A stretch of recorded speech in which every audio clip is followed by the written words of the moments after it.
mengoperasikan pangkalan rahasia di Jerman untuk menyelundupkan senjata dan amunisi ke Ukraina. Hal ini dilakukan sebagai upaya mempertahankan diri dari invasi Presiden Rusia Vladimir Putin. Sejak awal perang, Presiden Ukraina Volodymyr Zelensky mendesak NATO dan Barat menyediakan senjata dan amunisi untuk menghancurkan Rusia. Dikutip dari Express.co, NATO sejauh ini telah menolak terlibat langsung dalam peperangan.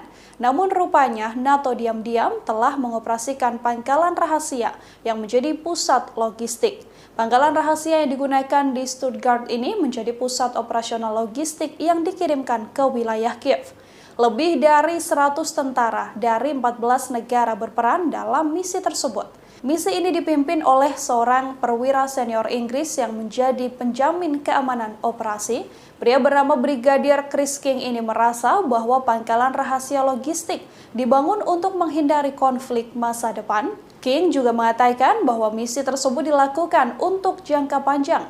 Ia juga menyatakan bahwa NATO tidak memperkirakan bahwa perang di Ukraina agar segera berakhir. Pangkalan yang secara informal dikenal sebagai The Attic ini telah dirahasiakan sejak diluncurkan pada bulan Maret lalu.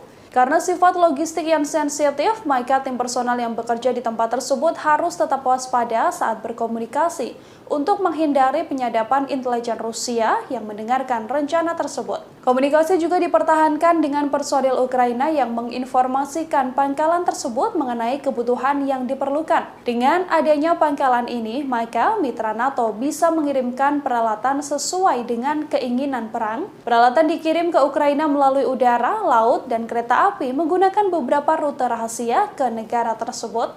NATO leaders agreed that we must and will provide further support to Ukraine, helping to uphold their fundamental right to self-defense. Allies are also equipping Ukraine with significant military supplies, as well as substantial financial and humanitarian aid.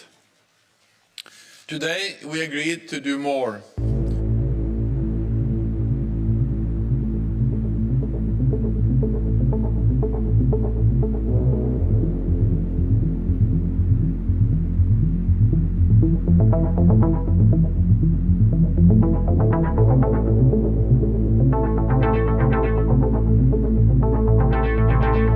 Under false claims of ethnic solidarity, it has invalidated neighboring nations. Putin has the gall to say he's denazifying Ukraine. It's a lie.